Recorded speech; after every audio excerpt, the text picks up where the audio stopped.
अस्सलाम वालेकुम, आप देख रहे हैं पीए न्यूज एचडी और मैं हूं आपके होस्ट सादिया बतूल।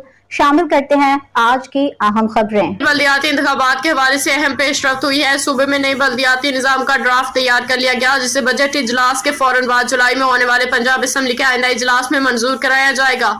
हुक्मरान जमात के जराये ने बताया कि नए मुजवजा बल्दियाती निजाम में कौंसलर्स के वार्ड्स की सतह पर होने वाले इंतखाब के तरीकाकार तब्दील किया जा रहा है।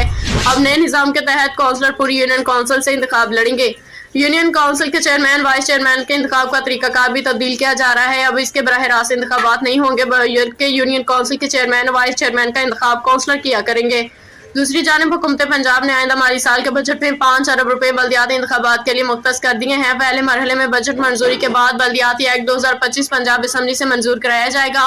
मखसूस नशिस्त के सुप्रीम कोर्ट आईनी बेंच की समाअत कल तक मुलतवी। बल्दियाती इंतखाबात रवां साल के आखिर और आइंदा साल के आगाज पे कराने के लिए वर्किंग भी शुरू कर दी गई है। न्यूज स्टूडियो से अब तक के लिए इतना ही। मजीद खबरों और अपडेट्स के लिए देखते रहिए पीए न्यूज एचडी।